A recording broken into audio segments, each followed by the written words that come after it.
Hey. Good morning. This is the Board of County Commissioners Board Work Session. It is Monday, May 22nd, 2023. It is 11:41 a.m. The session is set to go until 1 p.m.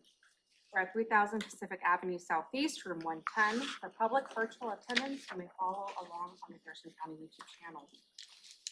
Today we have a meeting with the Squaxin tribe, and so we'll go ahead and do introductions around the table. Vice Chair Menser, would you like to start? Sure. My name is Ty Menser. I represent District 3, which is the western side of the county.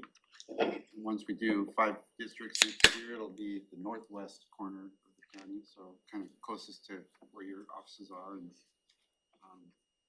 happy to be here and happy to have you guys here.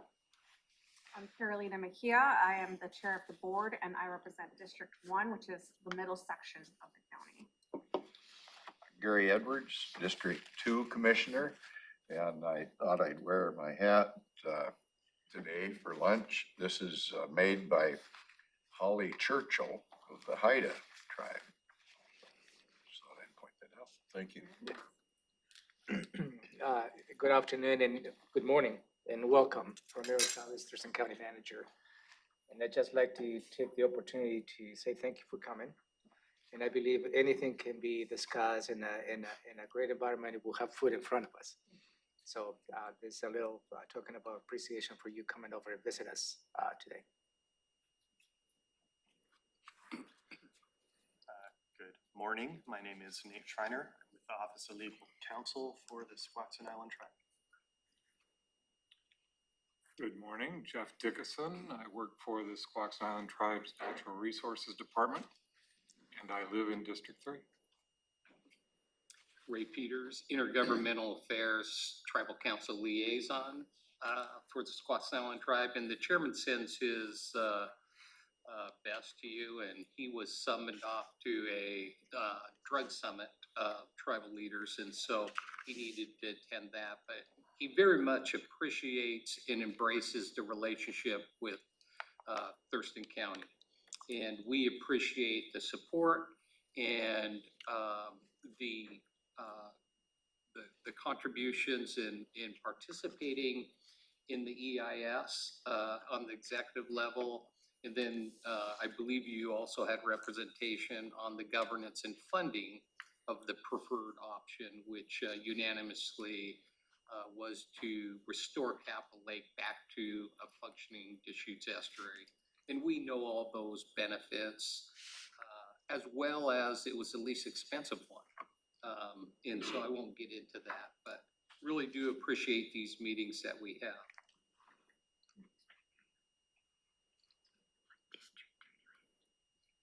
I am out there. I would be in, I think, Gary or Carolina's district. I'm right off your of District 1. Yeah. I think you're in my district. Okay. Yeah.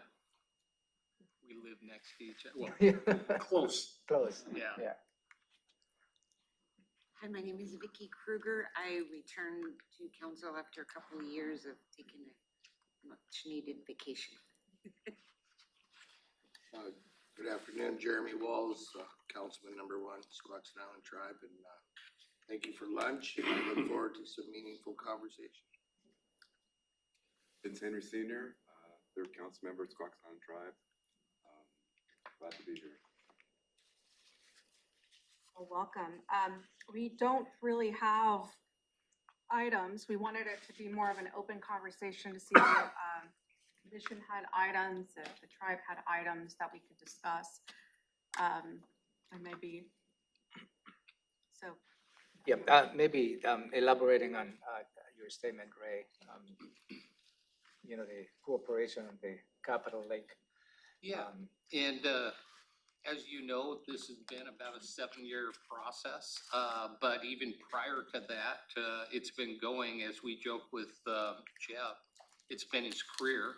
I feel like it's been as well, being back with the tribe for 24 years. This has been a discussion. And it's really a collaborative discussion based on the science, based on ridding ourselves of poor water quality, ridding ourselves of invasive species, increasing recreation, increasing commerce. A healthy ecosystem can coexist with all those things. It's so important to the regional functionability of Locke as well. And so there is a tremendous amount of benefits to this. And as we were speaking before we got started, getting through the legislative session to get that first step going in regards to engineering and permitting was very important. And I know that all the stakeholders participated in that as well as the tribe, and just appreciate the lawmakers stepping up and making that decision to fund that first step, because we followed their process. Going back to the Ruckle House process, you know, that study showed that we can no longer sit on our hands, that something needed to be done. And so the EIS was launched. And through that collaborative work that we did, we came up with the preferred option, and that is restoring a functioning Deschutes estuary. And Jeff as well participated in that process as well, so I'll have him make comments. Thank you, Ray.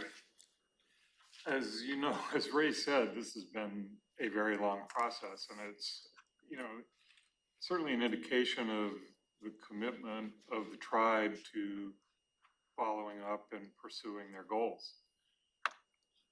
When I started at Squaxin 37 years ago, I inherited a file on the problems with capital A. So I've been working on that, as Ray said, my whole career. And, you know, it's interesting. There's, you know, fortitude in pushing at something until you finally achieve it. And I think that's where you'll see the tribe at its strength, is knowing that, you know, they've been here for the long run and they're going to be here for the long run. And they have a commitment to restoring and maintaining the landscape to be a productive environment for natural resources and us all. So, you know, the restoration project, I mean, this is just one step, getting the next round of funding. Of course, they'll be designing, engineering, working the changes to the road system, new bridge, a lot of infrastructure that goes with that. So there's a lot that needs to happen before you can actually take the dam out and restore the tidal flushing to that basin. But, you know, as current projections, they're probably talking 8 to 10 years before they get into full-scale construction. So longer than my career, let me just say now. But, you know, we will continue to work with the process and see these things through. And thank you for the opportunity to bring it up. The county signed an MOU, as you recall. And I believe in the MOU, they had a 2030 timeline as to when this, you know, the construction should begin. You think that is going to be achievable based on your perspective? Well, I would say that, you know, one thing that we found out of this year in the legislative process was that there was, of course, a request of 17 million. Mm-hmm. And that would have possibly achieved the timeline you suggest. That was cut back we were able to ultimately gain support for 7 million of funding. So almost assuredly that begins to erode the schedule and push it out further. Because, you know, there's many early steps, like I said, design, engineering, you gotta go through permitting with all the agencies, federal and state and local. And so achievable 2030, I wouldn't put a lot of money on that date, but I think, you know, we just keep moving it forward and we'll get there. But with the 7 million does is it keeps us going through this biennium. And so that was critical. So there is an opportunity to stay pretty close to that projected timeline. Yeah, I do believe it was a successful legislative session because getting money for capital projects was extremely difficult.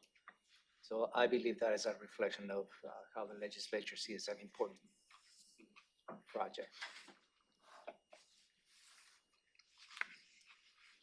Any items from the board? I have some comments about this topic. Yeah. Okay. I guess,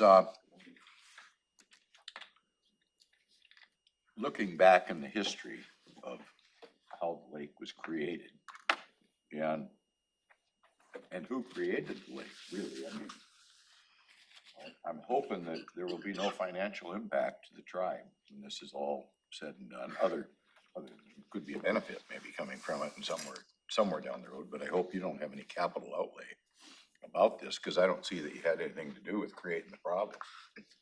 But the county as well, this was a state project, and early on, we as a board asked Enterprise Services when they were doing their EIS to do a complete analysis of the Deschutes River. But they chose not to do that. They chose just to do the lower Deschutes River, probably from Mr. Pettit's area down or something, more agriculture. But I think that was a mistake. I think we're still using a lot of chemicals in forest practices that could be adverse to good water quality and salmon restoration. I don't know why they didn't want to do the analysis, because it seems to me that knowledge is power and we should know what's going on. So why not do it? So that was a bit of an aggravation to me that they chose to move forward without doing a complete analysis. And the other piece of it was, if you think about what went on over at Hanford with nuclear activity over there, the federal government did. In the end, they didn't come back to Benton County and say, well, you guys figure out a plan here and let's see what we can do to fix this and you pay for it. They took that on and they're doing the cleanup. They're still doing the cleanup. And I really think that this is a state problem that should be solely funded by the state with input, obviously, from other jurisdictions. So I just think the state, again, has taken advantage of others in this process. I know they put up $7 million now to move things forward, but I wouldn't hold my breath that they do the right thing all the way through. I think politics will play in all the way through it. Corporate America is gonna stay involved, I suppose, or try not to be involved, maybe might be the better term. So anyway, so I've got some concerns. I mean, I want the water quality to be better for sure. Commissioner Edwards, I think you speak a lot of validity in those statements. And that is the truth of the matter. I think that stakeholders all, along with legislators on the state level, agree with that.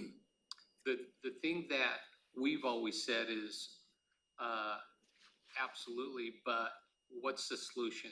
It is going to cost money, but we do know that we can do this in phases.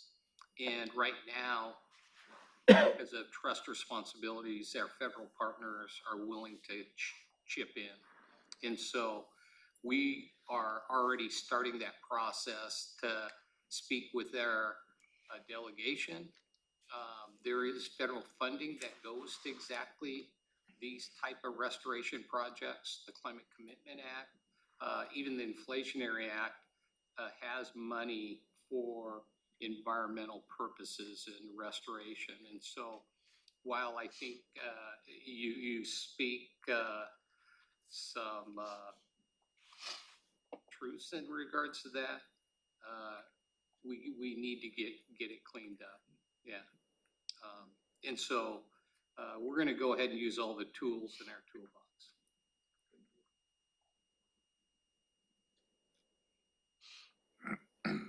Vice Chair Buncer? I've been fully supportive. I'm on the board a lot, so I've seen it from that perspective.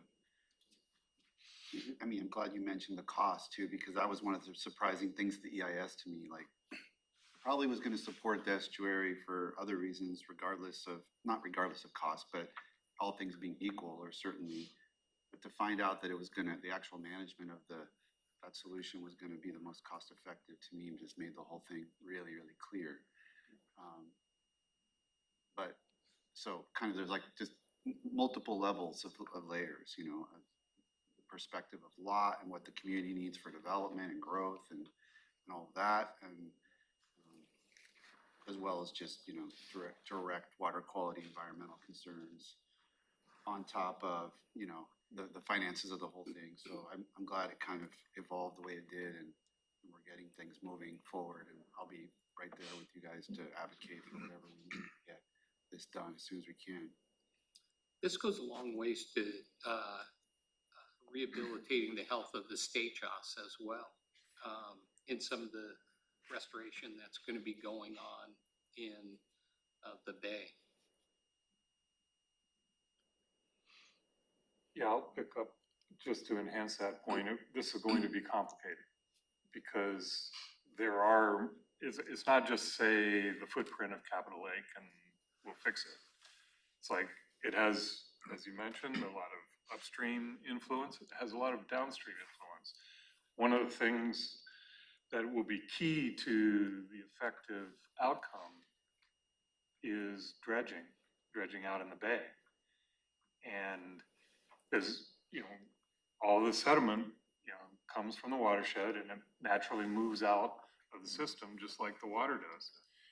So we're going to have to work with closely with the Port of Olympia to manage things, and they have a significant cleanup project going on out in West Bay that will take some time as well.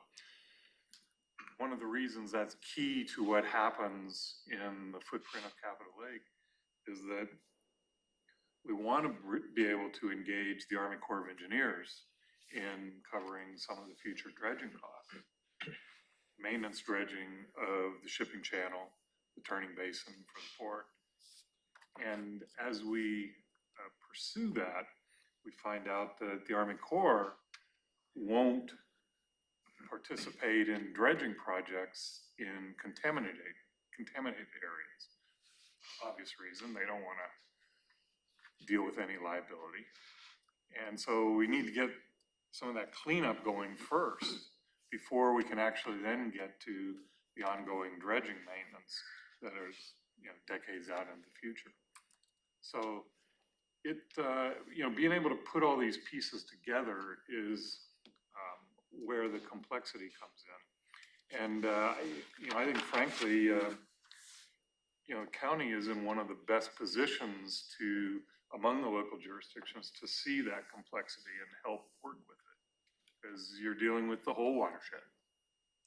And not, you know, some of these other local jurisdictions are just dealing with their little piece, but, you know, you've got laws and regulations, shoreline master program we wanted to touch on today. You've got permitting authority, you know, there's a lot to go on up and down the watershed to be able to put the whole thing back together and not treat it as just one little piece. Can I add, so one of the things that came up in our discussion about Capitol Lake and trying to sort through the different pieces was sea level rise, and how obviously that's changing on its own. Now we're proposing this big change to the structure of the Capitol Lake, and knowing what the interplay of those factors were going to be was something, you know, there was times in our discussion where I don't think we had all the information we would have liked to have had. Commissioner Edwards raised some questions, and I went back to the consultants and set up a meeting to kind of inform myself. And then it was complicated enough that I just said, can you set up a meeting directly with Commissioner Edwards? Because I don't want to try to be the middleman on explaining this. And I think you did have that meeting, right? So anyway, how do you see those things kind of meshing together? Like, is this going to be helpful on I that see it front being as well? proactive, Commissioner, I really do, because all those contributing factors are gonna be looked at. Some of the sediment removal is going to be used, reused, and repurposed to armor those type of things. Sometimes people, Excuse me, sir. will, the You community need to go to the will come public. up with ideas. You have access to the meeting on chairs. Thank you. So I can't speak, okay? So, the issue with the port not getting a long-term dredging is not caused by the estuary, but because of the MOCTA being a hazardous, area. And so the fact that they're gonna do that cleanup is really gonna clear the deck for the estuary to come in and create long-term dredging funding from the Corps of Engineers, as Jeff brought up. So all these pieces actually fit together, as Jeff said. And it is moving to a more positive strategic plan. I think some of those issues will come to the fore in the design and engineering process. Take, for example, Deschutes Parkway, a state roadway. They're going to have to build a new access to that from coming down from the traffic circle, 4th, 5th, coming down the hill there. And that will likely push that to the west. And when they do that, they're gonna have to deal with the roadway, the parkway itself. Well, sea level rise is going to directly affect that. And they're gonna have to reinforce we all saw how weak the construction was on the Deschutes Parkway as a result of the Nisqually earthquake. That whole area Built on silt. just liquefied and, it buckled and, yeah. And so they're certainly gonna have to deal with that, and they're gonna have to deal with the elevations that are incorporated there. So I think each of these design elements as they go forward are going to have to deal with sea level rise, unlike maybe projects that were 10 or 20 years ago that didn't include them. So I think that's where the real engagement will occur, what standards to meet and how to meet them. And speaking of infrastructure, replacing the Fifth Avenue Bridge is gonna be a big task. It's gonna not necessarily affecting the Deschutes Parkway, but also Fifth Avenue, and perhaps all the way until where the dam is located.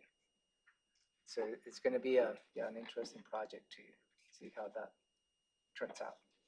So you brought up, in our conversation, you brought up another point of the shoreline master plan, so we want to get into that. We are going through the process. We had our public hearing for our shoreline master plan, and we'll be having a follow-up discussion with the Board of County Commissioners on Wednesday. We'll have a Wednesday. All right. This week? And so Let me double check. that was one of the items I wanted to talk to the tribe about.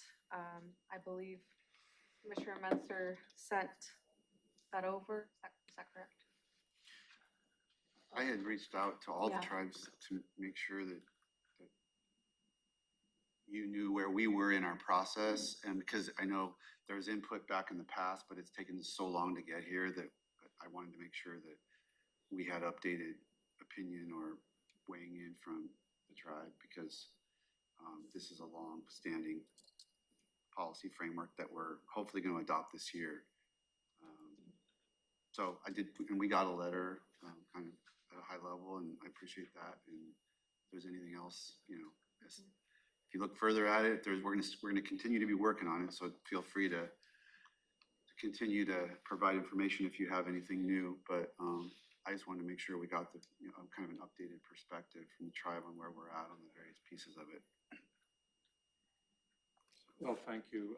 And this is, certainly relevant for our new council members. We're right in the middle of this right now. So, it's a process that's going back and forth and it's opportunity to affect things in real time. We appreciate you, Commissioner, reaching out like that because, as you said, the process was kind of elongated and it seemed like we went for maybe a couple of years without hearing much. And so, bringing it back to life was certainly useful for us. Our staff looked at the draft and, expressed a concern that we tried to capture in a letter that it seems to us that reducing buffer widths is not the step to be taking at this time. We're still trying to reach all aspects of habitat restoration, and clearly we're not doing enough. The salmon are still suffering, and we were, I guess, a little bit surprised to see a proposal come from, I guess, the Planning Commission level that suggested we reduce buffer sizes. That just doesn't seem to be a prudent step in our perspective. So I mean, that was the main sense of comment in characterizing where this is going. There are certainly little items all along the way. We've been working with other county jurisdictions to reduce the numbers of boat docks, and because they obstruct fishing, literally, physically obstruct fishing, and those fishing sites are important to the tribe, and of course the fish move around and the fishermen move around. That docks, along with mooring buoys, are continue to be an issue, and we work with the Army Corps of Engineers on trying to address some of those things. So, there's a lot of little things in the substance of the Shoreline Master Program. I think the biggest thing is just conceptually, why would we be reducing buffers at this point?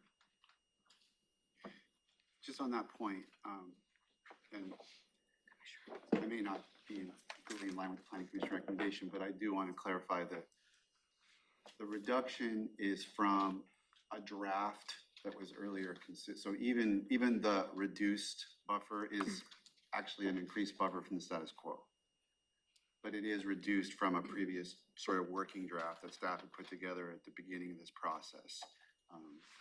And so, it still may be the point that should be the number, but just make it clear that even if the board went with the Planning Commission recommendation, it would be an increase in buffers. Not in every category. It would either be the same or an increase depending on the category, is my understanding. And the draft that you refer to is the last opportunity the tribe had to engage in that stuff. And we worked at that point to come to some agreement as to that preferred approach. And then, like I said, we're just surprised to see that recommendation. If I understand, it was a bare majority of the Planning Commission, 5-4 or something like that. We're just surprised to see that approach when there had been this big gap from our involvement until what we have today. Got it. Thank you. Commissioner Everett? Oh, My counterparts don't get mad at me, but I just want to kind of give you guys a perspective. We have 3 generational fishermen in Stat City. And when we look at Olympia as a whole, it's been a livelihood for our families. We have relatives that talk about how beautiful the pearl white beaches were in Bud that and you look at how fast it's changed with the estuary being dammed off, illegal sediment in Olympia. And one of the common things that we see when we have these plans is that what's best for the estuary isn't always thought of first. It's what we can do for recreation, tourism, that kind of stuff. So just knowing you guys have been here and you're listening to all this, at the end of the day, for us, it's about making sure that that estuary is healthy as it can be for returning salmon for our next generations. And I hope that we understand that it's all about that health of the ecosystem versus recreation type activities when we look at rebuilding shorelines and that kind of stuff.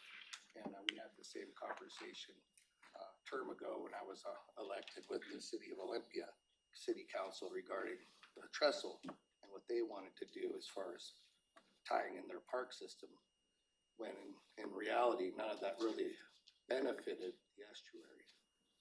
And they now understand that it's all part tied in together, the outside, the inside. For me, this is great. I enjoy hearing you guys talk. I enjoy hearing Jeff and Ray. They've been involved with this for a long time, and I'm just catching up. But I just wanted you to kind of understand from the tribal people's point of view and how this has to work. You know, it has to make it right. The best plan we decided that the creators outline wasn't good enough and we were going to fix it. You talk about sea level rise. Well, that's all about returning it back to the way it was. You have to be mindful of all of that. I appreciate you guys' thoughts and dialogue. Madam Chair. Yes. I guess following up on that, it's kind of why I'm disappointed in the state not doing a complete analysis. Because if we continue with poor practices, if we do that just the last 10 miles, it doesn't really solve problems if we've got problems upriver, whether that problem is logging or maybe sediment or chemicals in the sediment. I don't understand the why we wouldn't want to know everything that's going on. And because I don't think we can ever make a decision that's going to be 100% right if we don't know all the facts. And the reality probably is that we need a balance, because there are, people living along the river in certain places now. And like one of the things coming up in this is whether or not a residence will be conforming or non-conforming. The law was written such as it was back whenever it was, and then those rules were all followed. And now, if we leave that kind of language in, I've heard different ones say, well, it really doesn't mean anything right now.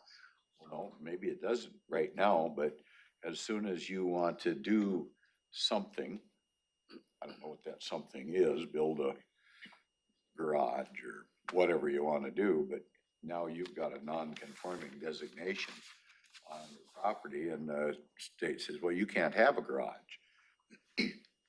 My concern is that we try to balance all that out, and the biggest thing for me is to make sure that any water infiltration from any activity is done as far away from the river is in this example as it possibly can be.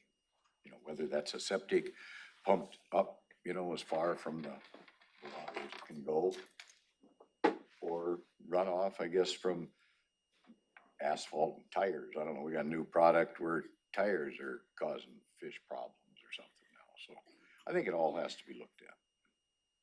Yeah, we spoke to the complexity of the capital lake and Deschutes, and that's something that should be done, a comprehensive study of the watershed as a whole, and we were just chatting about that, and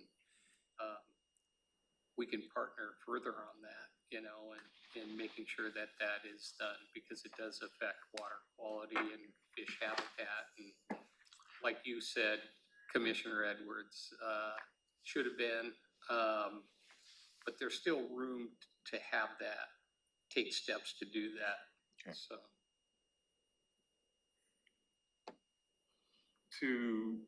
If we can adjust the conversation a little bit, if we've covered this one adequately. Speaking of the comprehensive, or at least a more comprehensive approach,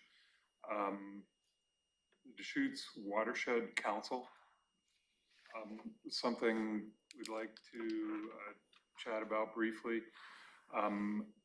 There was the watershed planning process that created a report and a proposal. This largely had to do with what we refer to as water resources or water quantity, but nonetheless, it stretches out into other areas as well. And the recommendation that was created by the committee suggested having a Deschutes Watershed Council. And then at the last minute, the proposal was not approved in that process. And that means ecology then has to take the elements that they saw in the proposal, and they have to draft their own plan. And they're doing that, however slowly. They have to engage the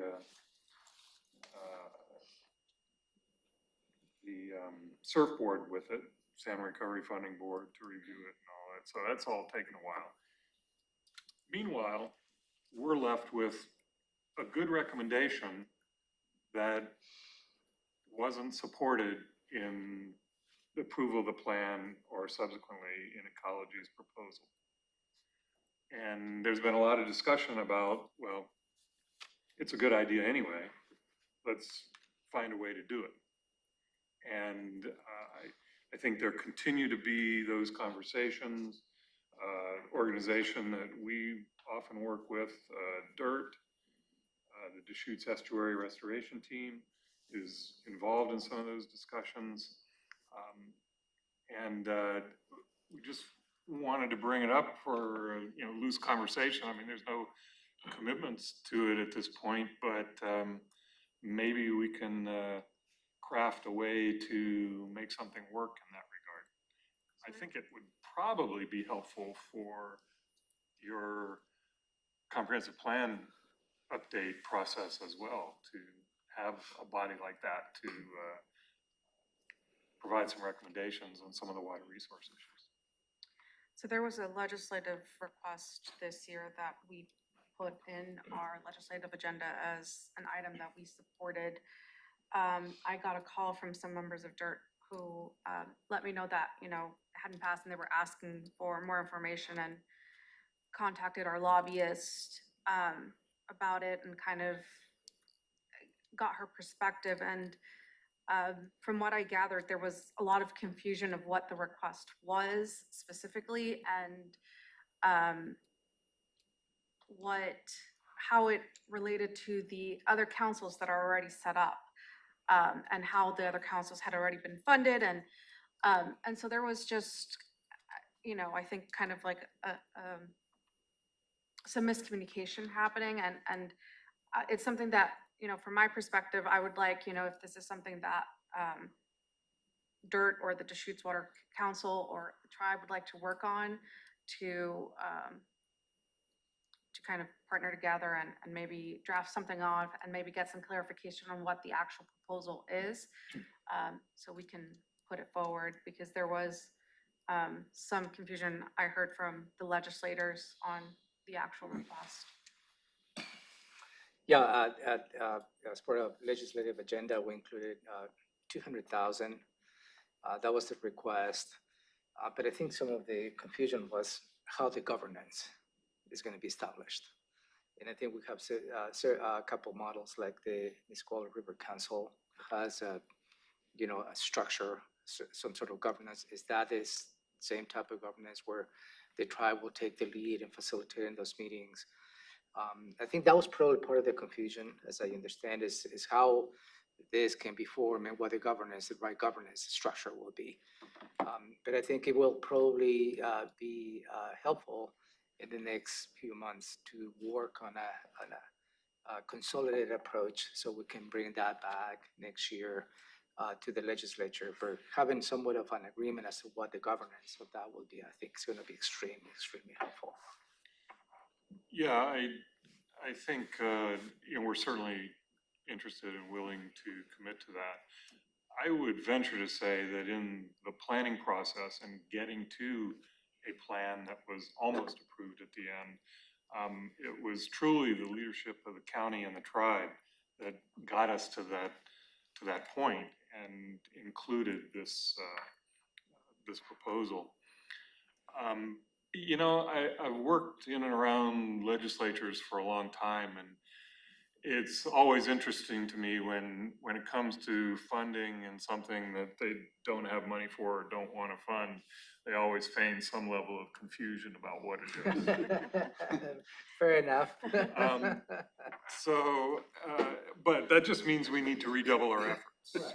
And, it's like what I was saying earlier about the estuary, you just need to keep coming and coming and coming.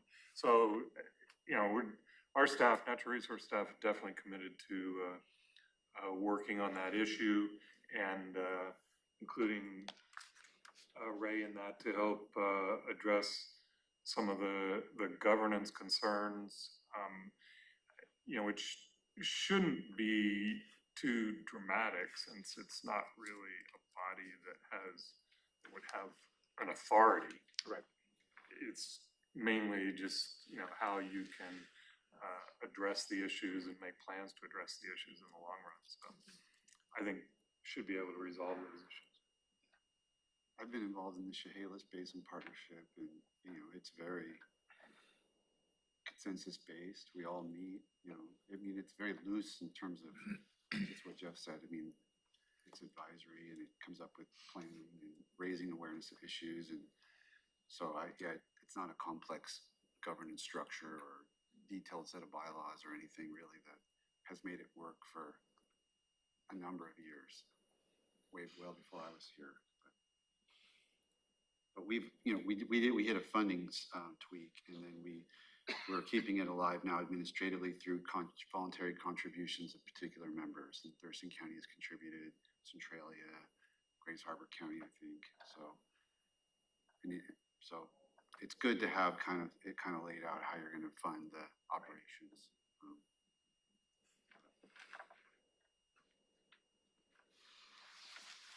Yeah, I was just to close out. Jeff kind of gave me a heads up on that issue early on, back when it was still part of the watershed plan. We thought we were going to get it through that way. And then I had a couple of meetings with our local legislators and the DIRT leadership.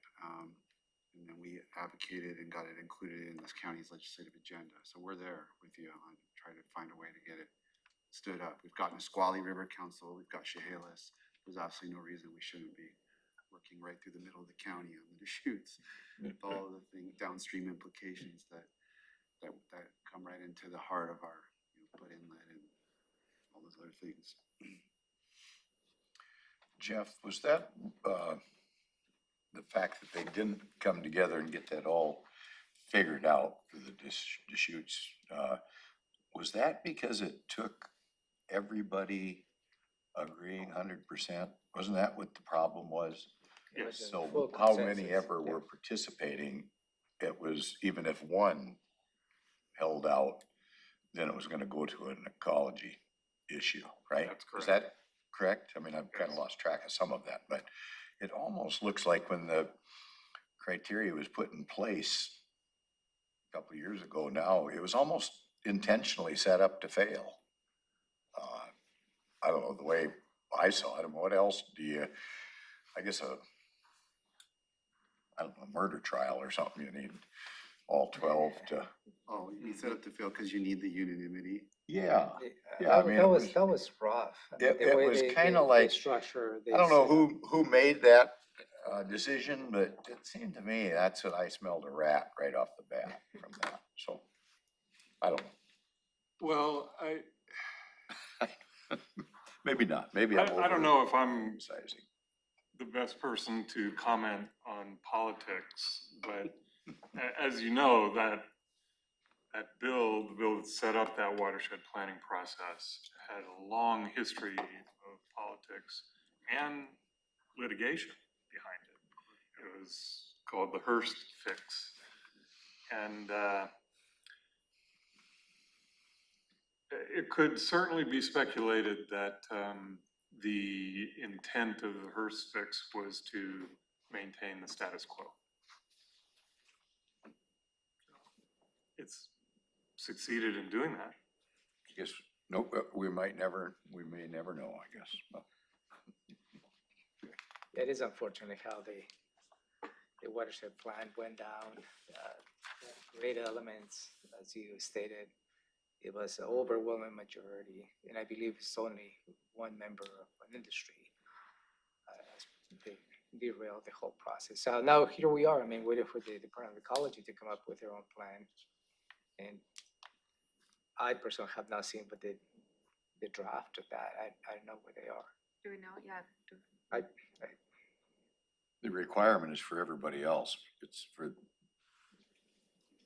thee, but not me, or. They were still chewing on it, but that's what you were implying, right? They have submitted a draft to the surfboard. That's, the surfboard's under the RCO. Yeah. And that's the process that's required under the law. And they have to, they draft, they submit the surfboard for review, and presumably it comes back out of the surfboard either with approval or recommendations or what have you. And then they would need to go through the state rulemaking process for it to become official plan. And of course, that's a multi-year process in itself. So they, on the rulemaking, that's the only opportunity has a public process, correct? There's no other opportunities for public input? I think that's correct. We're still trying to discuss this, at least relevant to the tribe's participation in the RCO process. But being that they got it dropped in their lap and there's no real forethought as to how the process should occur, it hasn't been figured out yet. So you may be right. It may be that the only public opportunity is once it gets to the state rulemaking process. This one was very disappointing for me because it was one of the first items that came in front of the board, and I remember printing all of that off and then going through it because I wanted to make sure I was prepared, and then it was so technical and just, you know, but it was so well like planned, and you could really see all the different inputs from all the different stakeholders, and then to receive that letter, it was just like, I just read through all of this and studied it and tried to learn it, and you know, it just felt like, oh shoot. But definitely appreciate the work that's being done now, and I agree, you know, we can keep that work going if it's partnering again and coming up with something and trying to ease some of the confusion that we heard from legislators this year, and really try to get this across, because I think it'll be good to get something established. Any other items from commissioners from the tribe? Should we talk about DNR for? Perfect. I'd like the opportunity to just kind of bring you up to speed on what the board's done with respect to forest land and DNR management of capital state forest. Just so, you know, maybe we can, hopefully we can work together as we go forward. The issue started a little over a year ago. There was a group of activists in Thurston County that were concerned about pieces of capital state forest that were older. They weren't old growth, because that's only like 150 years old or whatever, but they were older than, they were basically World War II and older. And they thought that World War II, and the argument was that World War II is an important distinction because, as I understood it, that's when chainsaws became very prevalent and used in forestry, and where they were a little bit more ecological, forestry practices in place. At that point, it became clear cut, plant one species, plantation forestry, really just wiping out the biodiversity of a more complex forest. So the argument was, if we've got pieces that are 80 to 150 years old, DNR is not going to protect them, but they might be good to set aside from climate, carbon sequestration standpoint, what we're learning about how older trees store the most carbon from the standpoint of DNR has an obligation to try to restore 10 to 15% of its lands to old growth conditions. How are they going to do that if they're aggressively cutting these ones that are the most likely to get to old growth condition in the fastest amount of time? So there was a whole series of arguments around the idea that, they really should back burner the cutting of those, 80 to 150-year-old swaths of forest. Because in Capital State Forest, that's down to like 7% of what's not already protected by some other scheme. There are, because it's on a riparian buffer or something else. So less than 7% now, and then of course there's the complexity of all the trusts, they've got in Capital State Forest. About 13% of the land was given to them by the county, so we could actually take that back, but it's all chunked up in different places. And then the rest of it's like the state has, the monies go to state trusts for school construction, but not just in Thurston County, anywhere in the state. The county ones are more focused on the county beneficiaries like fire and library and schools here, but again, that's only 13%. So I've been learning about all this. The board's been sort of peeling back the layers of the onion as we try to learn about what can we do, because there's a series of counties, Whatcom, I have a letter from them that was just sent to the DNR, Jefferson County and Snohomish and Thurston. The 4 of our counties have had commissioners that have been trying to work with DNR on more local input into how they manage the older pieces of the forest, not trying to, really affect the way anything that they've clear cut since World War II, well, okay, keep doing what you're doing. You've got legal obligations, you've got beneficiaries, but let's see if we can back burner these older pieces because they have other benefits. So we've sent, unfortunately, if you look at the series of cuts that DNR has scheduled for Capital State Forest in the next 4 years, it's pretty much all of our legacy forest, they call it, legacy forest pieces. And the reason that is because of a complexity with how they negotiated a habitat conservation plan for the marbled murrelet, and they had different choices of how to go about that. And as I understand it, the way they chose to do it, the murrelet habitat needs like larger pieces, which means, doesn't mean just prioritizing the older trees. It means finding kind of larger contiguous tracts that are going to necessarily include younger areas of forest, and that's going to then open up the need to cut these older pieces. So we thought we understood all that, and then DNR had a meeting with us earlier this month, actually May 1st, where they explained this whole other element that we didn't know about, which is that Capital State Forest has a trust loan repayment burden on its back. At some point in the early 20th century, when they received a bunch of forest land, they weren't clear about where, but they got forest land that was like kind of ravaged and non-productive and needed a lot of investment to get it being productive. They did that by borrowing excess money from federally granted land, which has a different set of accounts. And they borrowed money from there and invested in this state land to make it more forest productive. And in the 80s, they went to court and they determined that they couldn't just borrow that and not pay it back. So they came up with this complex scheme that identified 5 different places in the state where they would use the money to repay this trust. And 4 of those areas turned out not to be viable. They haven't really explained that very well. The only one that remained viable was Capital State Forest. So if you look at the map, they gave us a new map on May 1st with all these different pieces of land that are subject to this repayment. And when they cut there, about half the money goes toward repayment of these loans. And if we were to argue that they shouldn't cut those pieces, then the DNR would have to repay these loans unless state law changes, but they can't make a discretionary choice to not cut these trees without paying back the loans themselves. So they've wrapped the ball is so tightly entangled that it seems very difficult to see a way forward.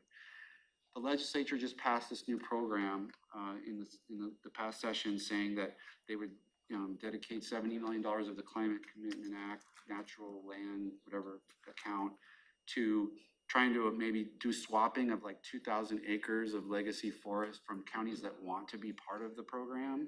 And again, those 4 counties that I mentioned seem to be the ones that are going to be asking for that, and we're going to be asking for that.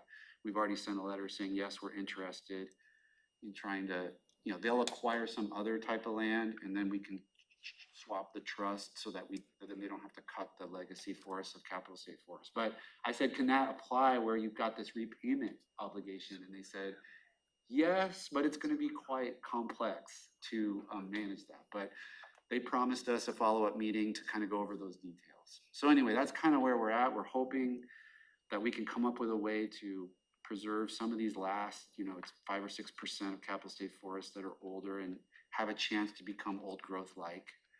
When we met with DNR on May 1st, they kind of attacked the concept of legacy forest as it applies to Capital State Forest, and they kind of attacked it on both ends. They said, you're saying that forestry practices changed around World War II?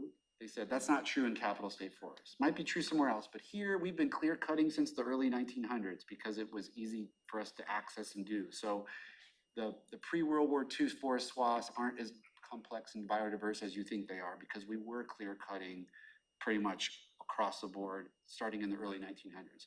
On the back end, they said, we're not doing that kind of plantation single foresting since the early 90s. So what we're doing is creating more complex biodiverse structural forest. So even though we were doing that in almost the entire century until they were stopped in the early 90s, we're not doing that anymore. So you don't need to worry because we cut on 60, 65-year rotations. And so as we move around the forest, we're going to be replanting, and these areas you don't want us to cut will be sort of recreated just here and there as time rolls forward. And that was kind of their argument to us as to why we shouldn't really be worried about this. But Well, to start all this, you said, do you think we could work together on this? Absolutely, but you've opened our eyes because we weren't aware of a lot of that. So, thank you for that. yeah, So well, we can follow up and go into Yeah. more detail. But let's, we'll discuss. there's a yeah. related course of this discussion that Ray and I had this year in the legislature. The DNR has this newfound carbon commitment that they were going to set aside, I think, a total of 10,000 acres statewide for long-term carbon sequestration.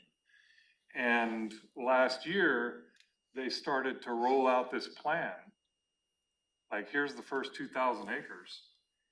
And we were like, you haven't even talked with anybody about that. What are your criteria? And you haven't engaged with the tribes. And they're like, oh, well, don't worry, we'll do the right thing. And we're like, okay, well, how about guidelines for moving forward, your next 8,000 acres? And they're like, well, we don't really have them yet. We can't give them to you. And so they basically were blowing us off on addressing that issue as an opportunity for preservation of some lands. And it came up in the legislature this year where DNR was trying to pass a bill to apparently authorize these carbon strategies, which is to suggest that maybe they weren't on solid ground to begin with. Again, having to do with their trust programs and what they can do within those. And, we talked with DNR extensively about this during the session. I know Ray and I both, and a lot of tribes lobbyists as well, we were going around and around on this because we offered some language on tribal consultation. And DNR was like, oh, well, we have a tribal consultation policy. And we're like, yeah, but you're not following it. So we offered language to actually put it in law to have a consultation. And they resisted it all the way through, and the bill died. So it did not become law.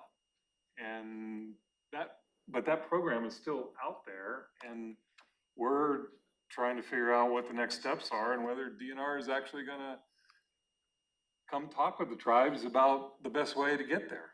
I had the presentation on Is that. it need legislative action? They do think, they found kind of a way to get it legally, permitted, but what they're trying to do is shore that up so it would be, it would be impenetrable to legal attack on whether or not they could do this type of carbon program. And we tried to get for phase 2, which is the 7,500 acres you mentioned, we sent a letter saying, here we are, Thurston County, we want to be included in this. And we got almost nothing. And I did see, I did see the list of criteria, and I finally sort of figured out, again, it was a layer of like on the surface, they were saying, we want to work with communities, we want to protect the older trees stuff. But when you actually looked at their criteria, what they were doing was managing a lot of interests. Like they wanted to make sure they weren't having any disproportionate impact on a certain mill or a certain type of forester. So they picked, they picked a suite of areas that had different cutting timelines, so that it wouldn't all so they were just really spreading out what the impact might be of setting these trees aside. And again, that was, I kind of see what they were trying to do, but it wasn't our community's priority.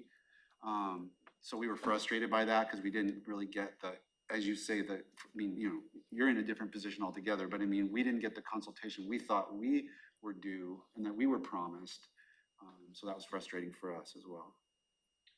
And then we're working on another letter right now to send to them, letting them know that we are interested in the program.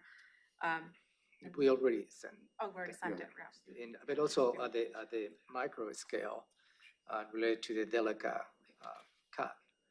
The county is involved with DNR. They have plans to do a clear cut Summit Lake. And so we were proactive with the board's diligence. And we stop at this point, at that particular cut, and we're in the process of negotiating a land transfer. So we're able to hopefully preserve that area in lieu of, there's a trust land, the DNR own, keeps in trust. They belongs to the county at some point. Those 13%, that's a little different. That had nothing to do with legacy trees. That was them doing a clear cut right above a community where we've been fighting water quality problems. There've been property damage, flooding. They're going to use pesticides. That was about protecting that community. And so we're trying to work out a swap of county within the county land that might, but it's very expensive. We're learning to do those swaps. I just received the proposal financially. I think we're going to go back for additional We're still conversation. working on that. But if you hear about that, that's kind of a different issue than the legacy forest issue, but it's another entanglement with DNR that we've got. It does involve all those trusts and some of the complexities of how they do business. So just to wrap it around to the tribe's interest, as Ray said, certainly willing to work with you on this. As you know, some of the northern drainages off the Capitol Forest feed into southern Puget Sound watersheds, upper tributaries of Kennedy Creek and McLean Creek, flowing into Totten Inlet and Eld Inlet. And those are important for fish production. So we have naturally always had that interest, whereas some of the southern forests, drains more into Chehalis, not so much an area, except for the fact that there are resource animals out there that walk on four legs and move around and don't necessarily stay within watersheds. And this is just to say that there's an important elk herd it uses part of Capitol Forest. And during part of the year, a portion of that elk herd breaks off and is the Squaxin Valley elk herd that comes down there and winters in the Squaxin Valley, just a little bit upstream from where the tribal center and casino is. And tribe has invested a lot of effort over many years of time working with then Department of Game and eventually Department of Fish and Wildlife to rebuild that herd and to help protect it. And so that's another particular resource that utilizes Capitol Forest and its habitats. So tribe definitely has an interest, and we'll see what we can do to dig into this.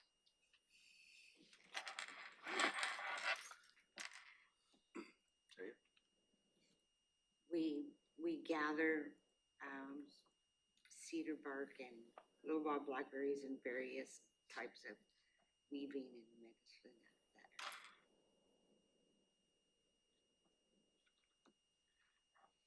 that. It's 12:47. Any last items?